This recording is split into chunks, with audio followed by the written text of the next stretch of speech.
potenciales de los estudios. Y los errores pueden ser de tres tipos.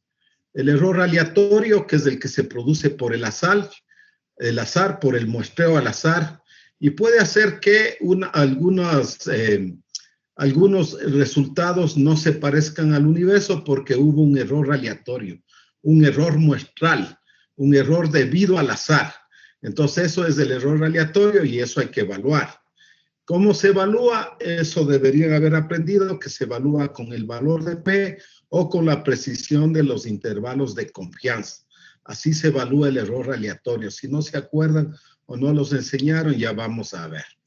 Después tenemos el error o sesgo sistemático, que es cuando se obtienen resultados diferentes a los valores de la población de la que se obtuvo la muestra de forma sistemática, por los procedimientos que se utilizan.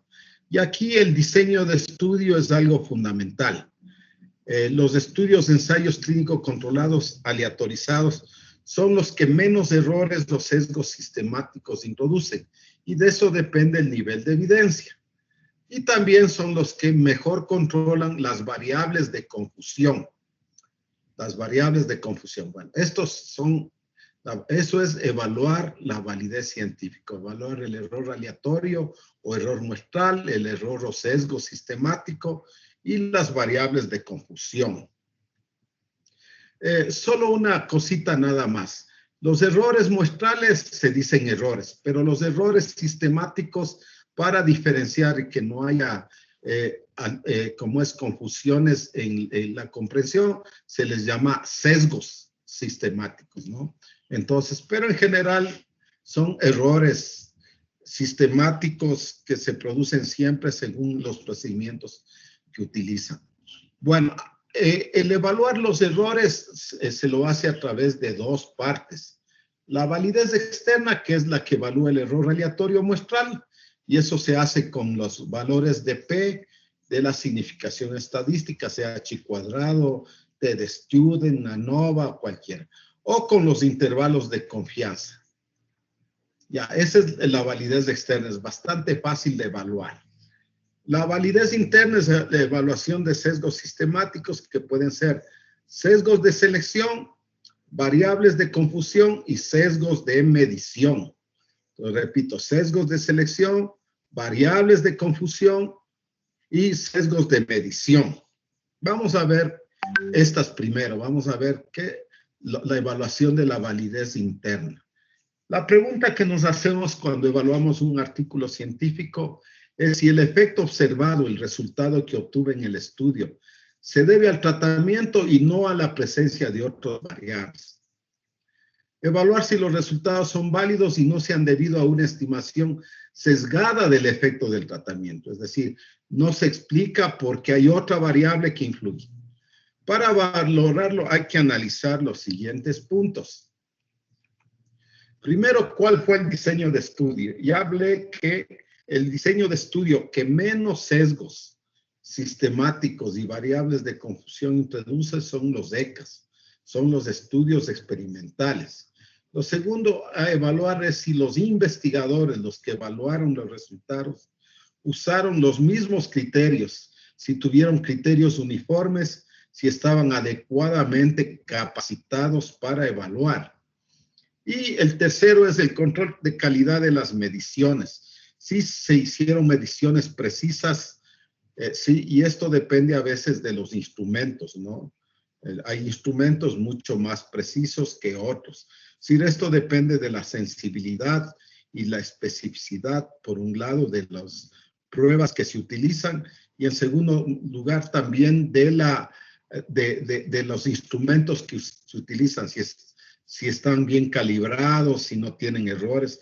Ejemplo, balanzas deben estar bien calibrados, los tensiómetros bien calibrados, los equipos de laboratorio deben estar calibrados y validados, las pruebas deben ser validadas adecuadamente, y eso ustedes ya vieron el semestre pasado con los índices CAPA y otros que hay. Eso no voy a repetir. Bueno, entonces eso es en términos generales cómo yo evalúo. Pero ahora vamos a entrar a evaluar ya específicamente. Eso es lo general. Hablemos de qué son los sesgos de selección. es cuando existe una diferencia sistemática entre las características de la población seleccionada para el estudio y las características de la población no seleccionada. Si yo tomo una muestra de una población, esta muestra debe parecerse al resto de la población que no he tomado, y eso me permite hacer la generalización estadística que hablé. Si mi muestra se parece o no a la población universo de la que tomé. Si no se parece, yo no puedo esos hallazgos aplicar a mi población tampoco, que se llama generalización analítica. Voy a dar 3 ejemplos de sesgos de selección que se producen cuando se seleccionan las personas a los ensayos clínicos. Ejemplo, sesgo de autoexclusión. Doy un ejemplo. Si yo pregunto a estudiantes si quieren hacerse una prueba VIH, pero no anónimo, sino que voy a publicar las listas, habrá mucha gente que no va a aceptar. La gran mayoría se va a autoexcluir. Y eso va a hacer que mi estudio se sesgue, tenga una subestimación del porcentaje de personas infectadas, aunque puede sesgarse de manera positiva o negativa. Doy un ejemplo. ¿Quiénes van a autoexcluirse? Por un lado, se van a autoexcluir las personas que ya están infectadas y no quieren hacerse otra prueba. Sí, en primer lugar, se van a excluir también las personas que han tenido relaciones sexuales peligrosas sin protección y no quieren saber el resultado. Les da terror por el carácter estigmatizante que tiene el VIH-Sida. Y tercero, también se pueden autoexcluir las personas que no han tenido nunca relaciones sexuales ni han tenido transfusiones sanguíneas. Entonces, eso puede pasar, ¿no es cierto? Entonces, eso se llama de autoexclusión. Yo me autoexcluyo y no participo en un estudio si soy parte de los que sí tienen el problema o la enfermedad. Voy a hacer que se subestime este proceso, que haya menos de los que hay. Y en segundo lugar, si yo no quiero hacerme, pero porque no he tenido relaciones sexuales o porque no he tenido transfusiones, voy a sobreestimar, es decir, va a haber prevalencias más altas del problema.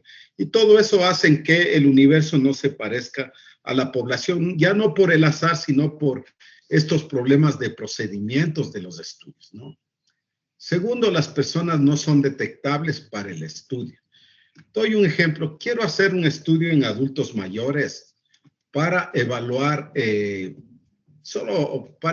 por ejemplo, hipertensión arterial o diabetes en adultos mayores.